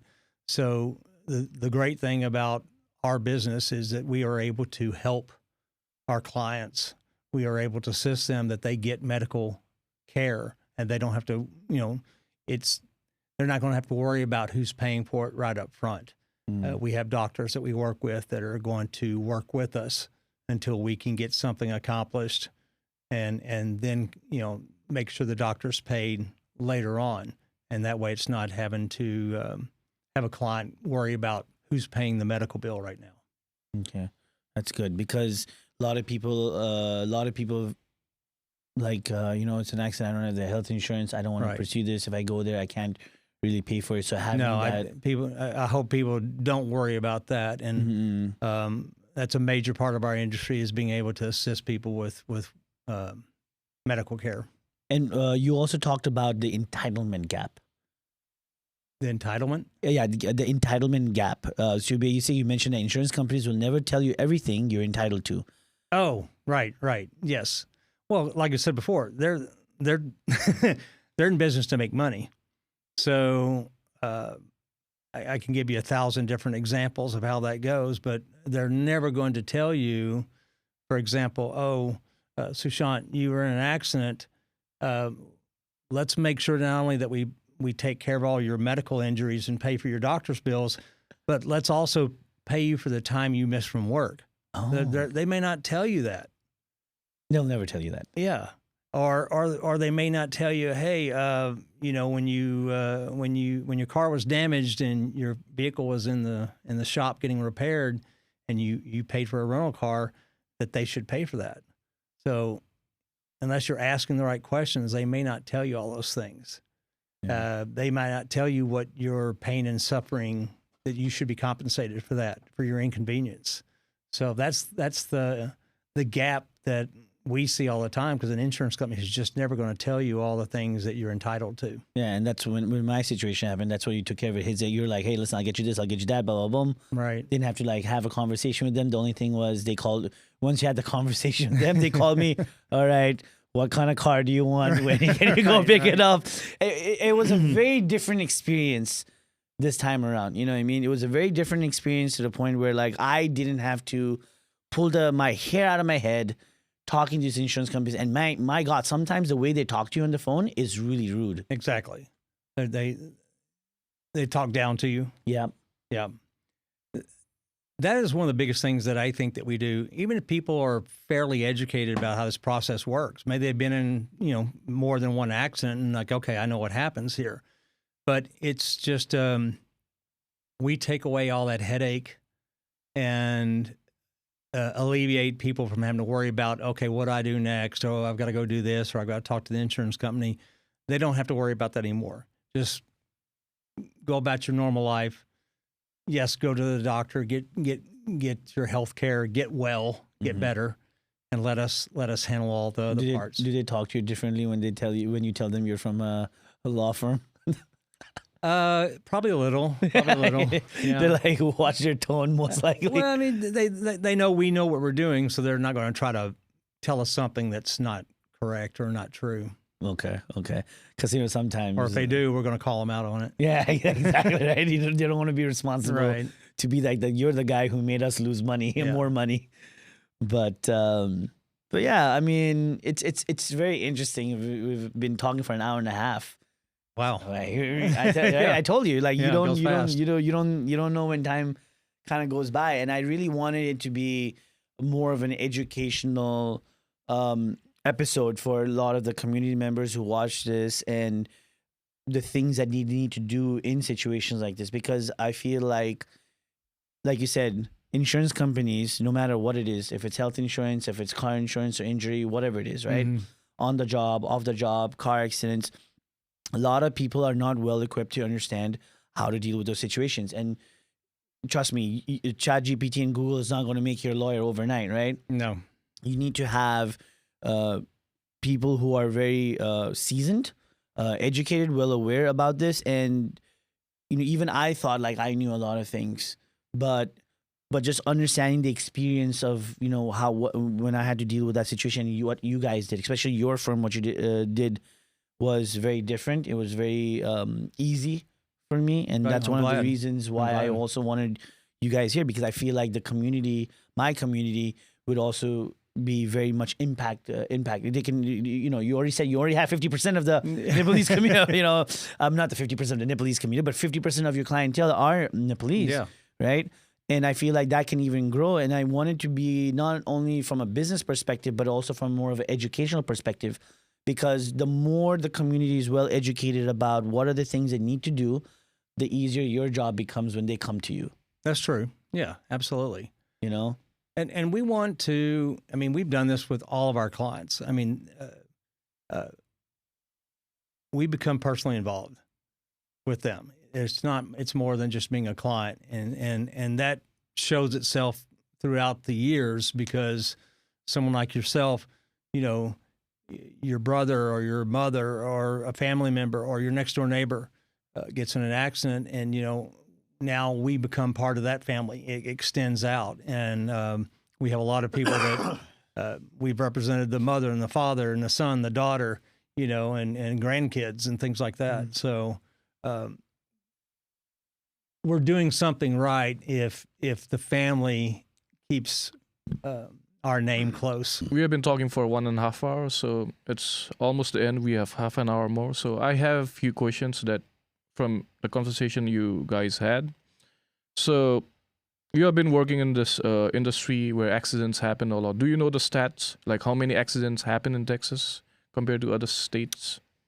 I don't know that I could give you Texas, but the average, the stat that I know that in like the Dallas area, the DFW area, is there's approximately about 1,000 accidents per day. Per day? per day. Now, some of those are very minor and may not even involve an injury. Okay. But maybe it's just a fender bender, someone bumps your car in a parking lot. But that's considered an accident. So up to a major accident where you've got I have severe one injury. question for you. Yeah. Was Dallas always where people would change lanes without using the signal? No, I think that's deteriorated over the years. Oh my God, man. No one uses the signal. If you do use the signal, there's another thing I want to know. Did they always speed up to not let you come into the lane when you use That's the signal? also deteriorated over the years. I think people used to be a lot more polite drivers, 30, 40, 50 years ago. Oh my God. It's Crazy just now. not the- And that's why, and when I first moved here, like when you said 1,000 accidents a day, Yeah. I remember when I was going to work and coming back from work, there was always an accident. Going to work and coming back from work. I blame watching auto racing on TV. That inspired they people. drive. right? They drive. I think people try to think that they're the next greatest auto racer. It makes New York look normal. But you go to those states like that, someone from New York comes to Texas and say, "Oh my gosh, those Texas drivers are terrible." And someone from Texas can go to New York and say, "Oh my gosh, those New York drivers are terrible." It's just you're not used to the style. Yeah, I could get that. But I've been in Texas for nearly 10 years. Okay. I have not gotten used to the style. Like I always get angry. Like I'm trying to do my due diligence by to get into the lane by using the signal. And the moment I turn that signal on, the person in that lane, for some reason, speeds up. They're like, you're not getting in front of me or something like that. I don't know. But I can go down to Houston, which is still in Texas, and it's a completely different style of driving. You'll see drivers drive completely different in Houston than they do in Dallas. I don't know, man. Dallas is just crazy. It is bad. Go ahead. Yeah.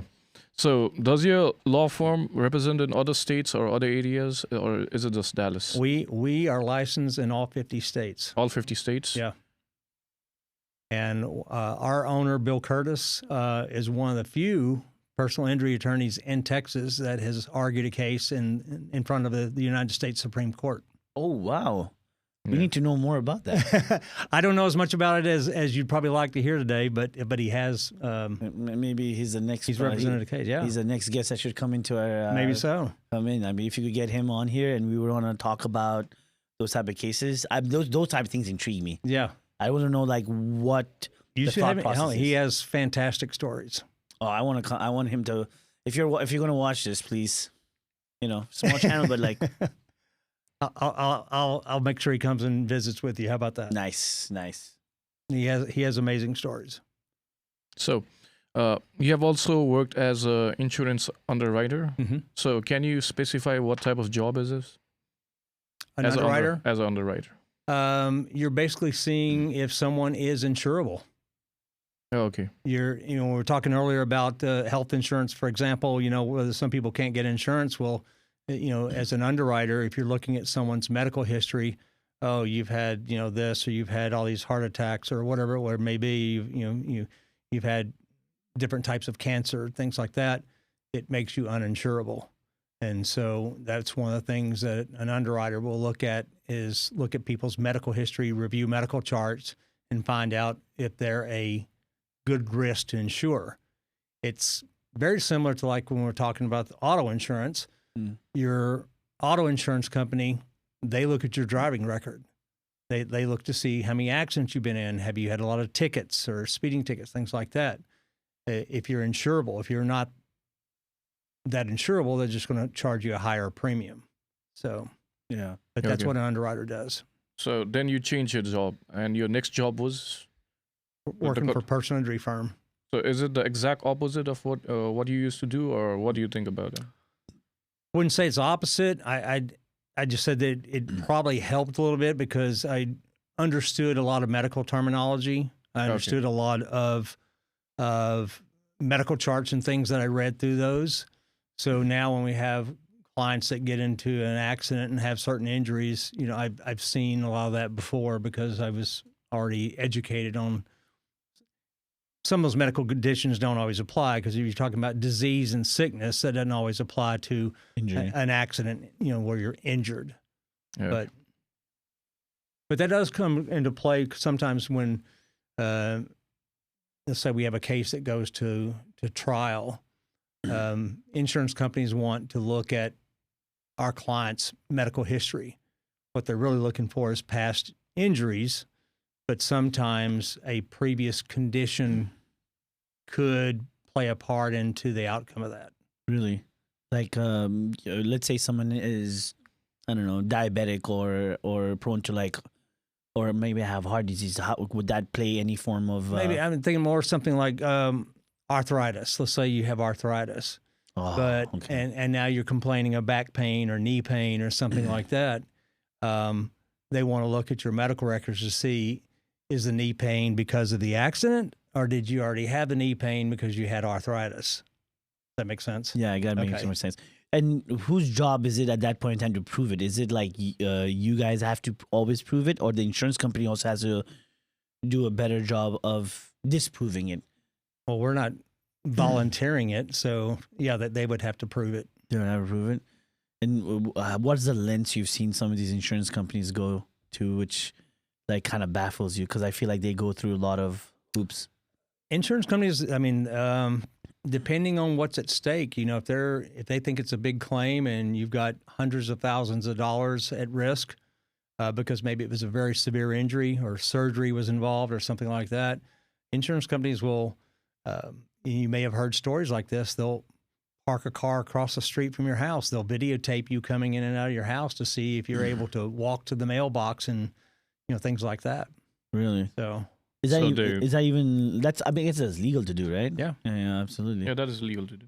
I mean, obviously, no one should do insurance fraud, but going through that lens from what insurance companies will go through to not want to pay, and that's why their approval rating or just the way how people view them is like down the gutter. right. It's a challenge. So in your current job, what do you think is one of the most stressful things that you have to deal every day? Don't say talking. No, it's not talking. I think it's stressful because you're always wanting to do a great job for our clients, and sometimes clients have, not everyone, but some clients have maybe unrealistic expectations. So you get stressed if the client is gonna give some bad reviews or those kind of stuff. Yeah, well, you don't want to give them bad news, or you don't want to, but you also want to try to set their expectations in reality and realistic, expectations going into a case.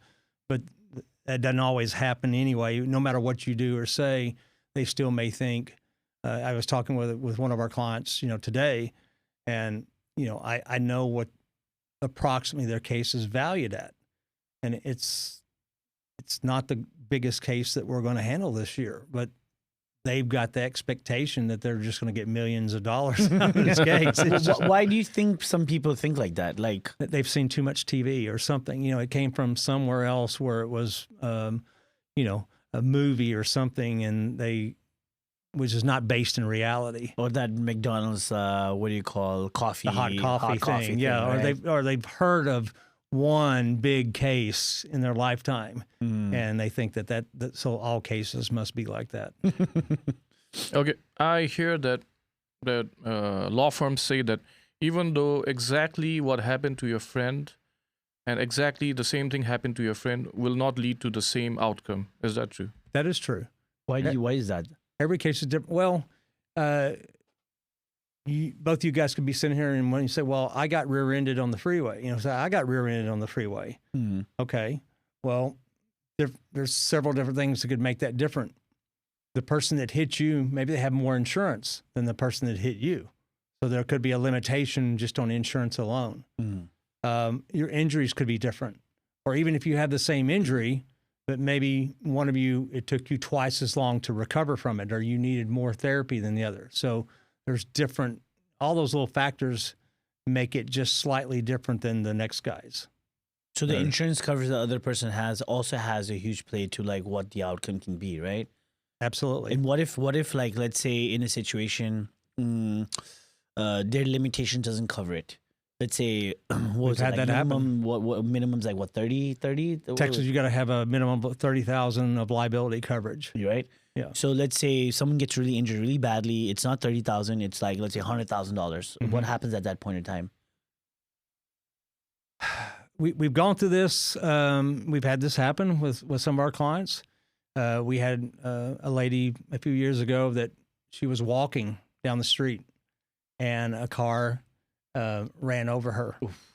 And she had severe injuries. She had some broken legs, broken tailbone or pelvis. She was in the hospital, I believe, for like a month, had multiple surgeries. Her just her hospital bill alone was maybe $400,000. And the person that hit her only had $30,000 of coverage. Oof. And so, I mean, you look at to see, does that person have any assets? Is there something else that we can possibly collect other than just the insurance? So we do look at those things, because if you had, if Bill Gates runs over you, and he only has $30,000 of insurance, you're not too worried about that, because he does have other assets, someone like that. So we look at those things, but a lot of people don't. So that may be all that you can collect. So it's the minor variables that affect every time, even in the similar kind of cases.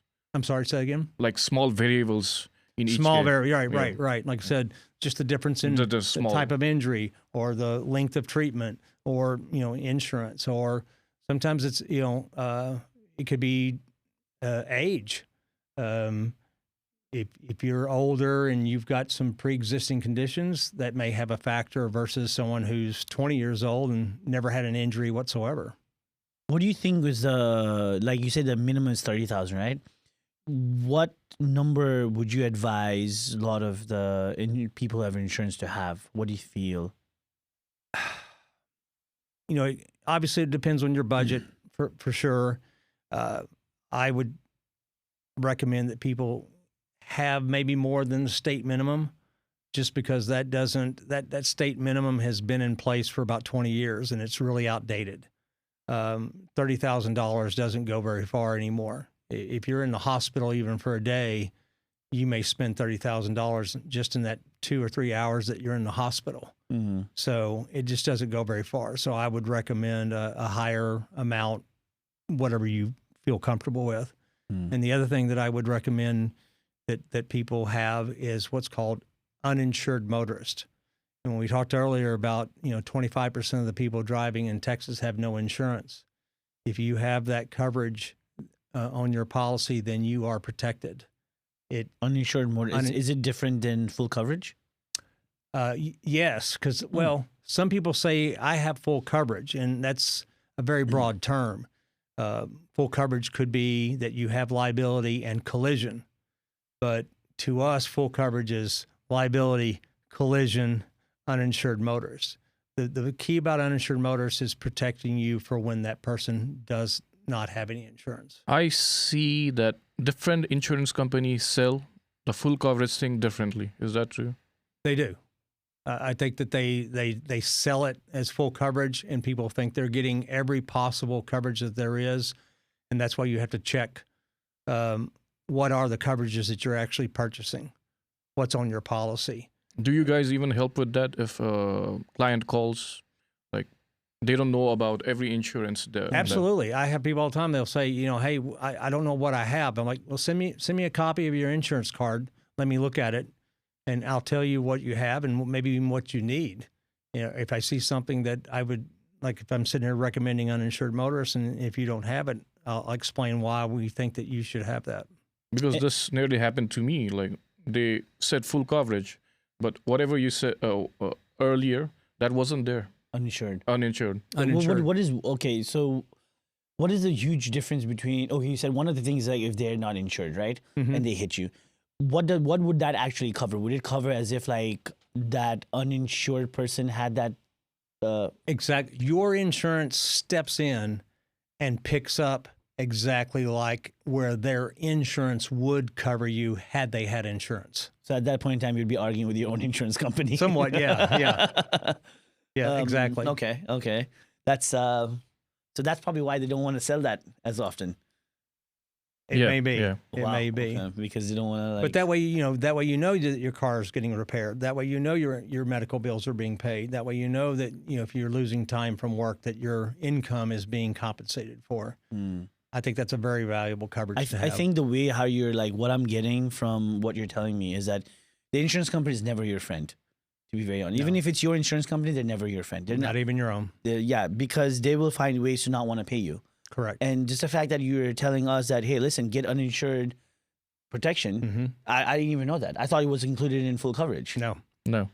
Again, someone may say you have full coverage, and you very well may have that coverage. But a lot of times we're finding that people say they have full coverage because of just what you said. Their insurance sold that terminology to them differently. But it's not full coverage. And that's the problem right now. And many of the people, we were smart enough to know, and check, but lots of people do not know. I saw that. Yeah. I feel like you should also like incorporate that insurance like talking points to a lot of the community members, because what you should we have. do that. When we've been out to some of our events, we certainly talk about that. Okay. So you said your job and this insurance stuff while talking is a little bit boring, but do you find it interesting though? I do. I enjoy it a lot. Doing this for like how long have you been doing this for? 34 years. So my question is, back when we were working, like from back then, were people more loyal to one company for years, or was it just common to like switch if you saw your colleagues and all? Because nowadays people switch more often between companies. I think that's probably true today. I think a lot of people think the grass is greener somewhere else. Every 2 years, actually. Is that, I don't know if that's a statistic. It could be. I see young ones switching every 2 years, and there was an article that people are promoting that you should switch companies every 2 years. Oh, you mean from auto insurance? Not auto insurance, Jobs, every just business. jobs. Every business. Your own job. Yeah. Because you're doing it for 34 years. That's unheard of. Yeah. I mean, not unheard of. Heard of from like. But are you talking about the same industry or are you talking about different all employers? of the industry, like what people encourage nowadays in young people encourage is to switch job every 2 to 3 years, different companies. I mean, are you going to say that to a brain surgeon? You know, he goes to school to become a brain surgeon and like, okay, now it's been 2 years. I don't want to do that anymore. I want to go be a mechanic. Mostly I see this because I'm in the tech industry. I see this most often. I think it's different from industry to industry. I feel like when you're in the law firm business or law, right? Or injury, I'm trying to get the terminologies right. It's not about like what you're selling at that point in time. It's more about the relationship. Well, our industry really hadn't changed that much. In my 34 years, there really hasn't been a whole lot that's really changed with it. Some of the laws have changed, and it changes the boundaries a little bit to it. But at the core, it really hasn't changed. Whereas you're talking about tech industry. I mean, and now look at AI. That's changing it every day. So it really, I think it depends on the industry that you're in. Okay. If you're in healthcare, there's advances in healthcare, but a doctor and a nurse are still going to be a doctor and a nurse. Did you feel AI will infiltrate your industry? It might at some point. I think it's going to be really hard because you just mentioned you still got to have that personal relationship. You still want someone to. I mean, if you called up, a law firm, do you want to talk to an AI bot or do you want to talk to a real person? You know why I say that? Because I remember in the first episode, how with Dilip, this one gentleman was going to the court case. Yeah. And he didn't hire a lawyer. He used AI, and he used an AI video software to introduce his case in front of the judge. And then the judge was like, who's this? And then this guy's like, it was so astonishing. It wasn't a young person. It was a 72-year-old dude who was like, no, that's he said like he gets nervous in front of people when he's trying to represent himself. So he used an AI video to kind of say about a talk on his behalf. Okay. And then the judge is like, get the hell out of here. Okay, yeah. I'm not accepting this at all. I think it's helpful. I had a client, and we're talking about Nepalese students. They're here. We actually had a student here in the past. It's probably been 6 months. She was a student. She was in an accident. She came to us, and when we were getting our first introduction and asking a lot of questions about the accident, she was asking a lot of great questions, and I was really impressed. Like, wow, you really know what to ask. And she explained to me, she said, well, I asked ChatGTP. But it was great because it did ask a lot of really, really pertinent questions. So I think it's helpful. My other question is, after an accident, is it necessary to get in touch with a good law firm as soon as possible, even though it's a minor one? I think so, even if you're just going to ask some questions. Maybe you don't need a lawyer, but at least get some direction and ask. Because at the end of the day, we kind of discussed a little bit here, insurance company's not your friend. Yeah. They're not going to treat you fairly. But there are people that are probably capable of handling maybe a small claim on their own. But I would suggest even just at least talking to a lawyer and get some of your questions answered so you at least know what you're doing. Yeah, okay. I mean, like, you never know. Like a little bump, it could be a small bump, but that whiplash can really do some damage. It can open a whole big case. I mean, remember V? Like he went. Like I didn't feel like he went through more than me. Yeah, and it was crazy. I was like, I was asking him, "Are you that hurt?" He's like, "Dude, it's hurting like crazy." The other thing I tell people, and this is kind of goes back to your question a little bit about at least ask some questions. Is we had a client one year that they were in a very small accident, and they said, I asked them, are you hurting? Are you injured in any way? They said, well, my neck's a little sore, but it's really nothing. And the one thing I did tell them, I said, at least get that checked out. Go to a doctor and get that checked out, because even it may feel like it's minor, but you just never know. And luckily they did. They went to the doctor and they ended up getting some tests done and X-rays and MRI, and they found out that they had a severe problem in their neck. They ended up having to have surgery. Okay. So you don't, at least you never know. You never know. Yeah. The human body's like you said, like if you don't have health insurance, it's at least to get checked up, right? Yes. So and people get scared at that time because they don't have health insurance. So contacting a lawyer, will they help with those situations? Because Yes. you said you would, but do you think every law firm does that? Most of the law firms in our industry do that. Yes. Okay. Yes. Okay. So, and how would a person know to find a good law firm? Like, and how do you guys market it?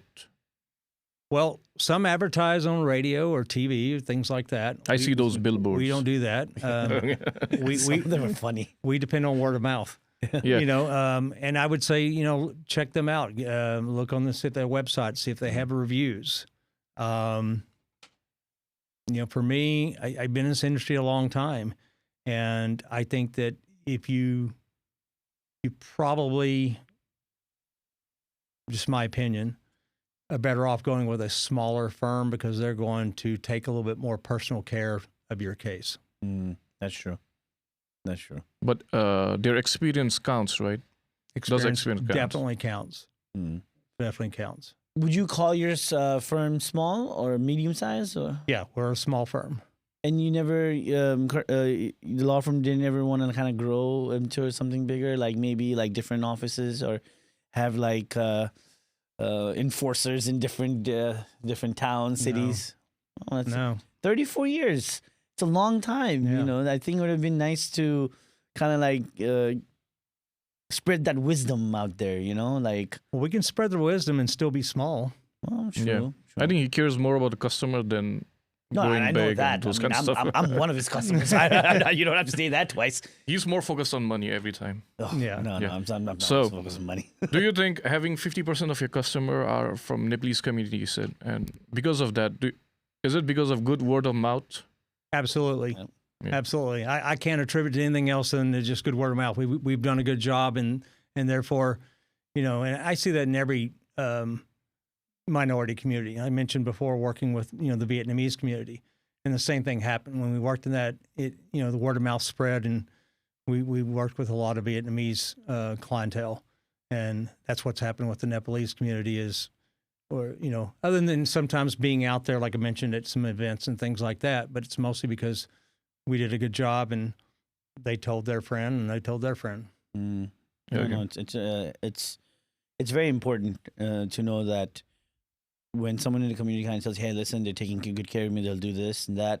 Yeah, but there's also like that expectation aspect of it too. You want to make sure that you set the right tone and the right expectation. Hey, listen, you're not going to get $1 million, just because you watched a Law and Order Law and show, like show or whatever.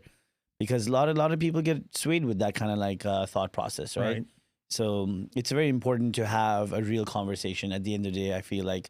And plus you learn a lot of stuff. And I know like some people might, they just want instant gratification is also another thing, right? Because like the law process or just the way how everything goes takes time. Companies they'll take their sweet time when it comes to paying money. It's like anything else. We try to educate people, also too, when we start a claim or start a case, we try to let them know, here's what to expect. This is not going to happen in days and weeks. It's more like months. And we try to explain to them the steps along the way so they understand that, it's going to be a little bit of a time. So your approach to market is mostly word of mouth. Is that so? As far as how do we attract business, yes. So you don't go for those big advertisements, and you don't want to get customers that way. Wide reach. So your approach is just word of mouth. Do good with one customer so that he tells his friends and family to go and We'd rather do a lot with fewer customers and do a really good job than have thousands of customers and do a halfway job. Yeah, that's what I'm getting from your words. So it's a really different outlook. I feel like it does put more emphasis on the relationship aspect. It does. It does. And that's one of the things that I'm proud of our firm is that, like I said, we have a lot of relationships with our clients, and that's how we end up being their brother, their mother, and handling their claims, or the same person. I have no doubt, Sushant, if you ever got into another accident, I hope not. that you would call me right away. Oh, you know? yeah, that's absolutely true. Or the thing is, like, it's not even me. I mean, I hope I don't get another. No, I accident, wouldn't you either. know? But that's what I'm saying is Yeah, that yeah. if you do a good job, they'll know that First person person helped call, me a yeah. lot. They'll call. Yeah, absolutely. So You would recommend other people. Yeah. So you're doing this podcast. So suppose it blows away. If you get starting lots of calls, what will you do? You didn't think about that, did you? Next thing you know, like, oh my God, the phone doesn't Because stop ringing. lots of Nepalese people watch the show, right? Well, you didn't tell me a million people's watching No, this, no, so I no, don't know. It's not a million people, but people But do watch. there's a possibility. No, I it get could- what you're saying. It could Yeah. definitely It could. blow up, right? And it really blow up to a point where like you might need help. I'm not saying we couldn't grow a little bit by, adding some additional people in our firm and be that way we can accommodate, that type of growth. I'm just saying we're not going to go from You're the not gonna have size those- firm that we have to one that has 500 lawyers in it. We're Yeah. just, Yeah, it's yeah. not going to go like Because- you're not going to have those funny billboards. that. No. Yeah, because we had a really good conversation and we earned a lot. Though it's, as you said, it's a little bit boring to understand, but these information needs to be known, though. It's very valuable. And I didn't know information. anything before we came to this. And we all know someone's been in an accident. Either Yeah, we've all either been in an accident or you know someone close to you that has. No one's immune. My wife did, and we never called the lawyer even Yeah. once. Yeah. We directly talked to insurance. I think after this, I think we would have called you if we would have known you. And the knowledge gained from this episode, I think, is going to help us a lot. Oh yeah, because there's a lot of like woulda, coulda, shoulda situations, right, Yeah. for a lot of people. But now, at least like knowing what they can do when they go forward, I think it's very valuable. And we've had your law firm information. We'll have And it on- we'll post in it the out because it's a description. really good conversation that we Yeah, had. it's and especially like when you help me out. That's I think this is the least I could do. Yeah. Is like instead of like waiting for someone to have an accident and to tell them, we have a whole entire episode that's dedicated to this, where our community members can also reach out and they know exactly what to look for, what to do, or at least call you, have the business phone. Yeah, I'll numbers do and it. all I'll that Well, and stuff. that's You'll what I take would care suggest. There's no obligation, but at least because we care about the community, we want to do a good job. At least call us of. Yeah. and Yeah. and at least let us discuss your case and your options. What you do after that's fine, but at least we've done a good job at least trying to educate you or give you information that will help you no matter what you decide. But if something blows up, do you know how much call you're gonna get? I've worked in this marketing and advertisement industry, and once if somebody likes a product and it's a good thing, man, you're gonna get it, and you can't even handle it. It's a real thing. Because I've the worked police in this market. community is we when we need something we come in herds. It's like they keep saying, "Oh, I know that person is a person," and it'll be for like even the littlest thing. Well, we've too. already kind of experienced that because, like I said, Yeah. I've been working with the Nepalese community for 11 or 12 years, maybe 13 years. So it's grown every year. Oh yeah. Okay. It's grown every year. So, and we just brought on a couple of new people into our firm anyway. So if it got bigger, I hope it does. We'd bring in some more people. You should hire some Nepalese people over there who want to We get could do involved. that. Yeah, you should get like so that way even because the reason why I say that is also is a language barrier too. Absolutely, yeah. Because as the world gets more diverse and Texas is becoming more diverse, you need that diversity, and there's also the South Indian community too. That's another and a lot of Nepalese people, South Indian people are friends as well. Right. So yeah, it's a The lot. thing is about when you talk to your lawyer is about how comfortable you get in chatting with him and disclosing all informations, because I've been talking with many law firms in my business and all. You don't get comfortable with everyone, but talking to you, it was comfortable today, so that's a good thing. I'm glad. Yeah, I'm glad. yeah. One other question, what you might deal with. You know how sometimes people might have a bad experience with a different law firm because they're always trying to do, and that person or that individual might call you and might expect the same. How do you deal with that? Most of the time, and we've run across that. I mean, they'll tell you right up front, hey, I had this bad experience, and I was like, tell me what happened. What was the bad experience? Well, they didn't communicate with me, or well, they did this for whatever reason. And I tried to at least alleviate, or we all in our firm try to alleviate the concerns and say, well, we handle this differently. This is what you can expect from us. And then it's our job to go out and actually do what we said we're going to do, so that it goes exactly like we told you it would. Okay. So last personal question. Do you watch a lot of Detective of Crime series? Because you said you wanted to solve those cases, right? Do you watch them a lot? Yeah, I'd say somewhat. I mean, I guess that he watches a lot. He gets that adrenaline to vibe. go and solve those cases. Unsolved mysteries next. I don't know if I'm watching them to learn their tactics, because I realize it's fantasy and it's movies and TV, but I do find it interesting to watch the most, to see how close that they maybe really are to reality. Okay, so you're just more the reality aspect, not that I can be the problem solver aspect. Right. You know? I guess this. No. Okay. It's good, man. At the end. Well, it's 2 hours. We're at the end. If you want to look at the camera and just give like a word of wisdom, or something that you'd like to talk to the community about, a message from the law firm, or you also, personally, it'd be great. Okay.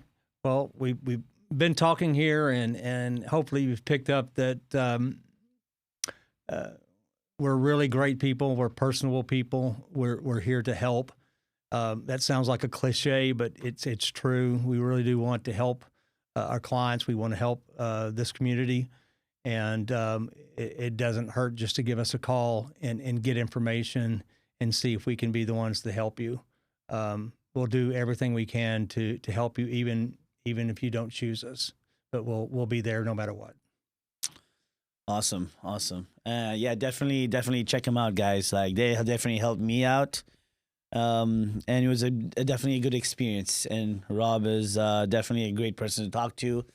And, from the Nepalese community, keep talking to him. He might speak to you Nepali too. Who knows, right?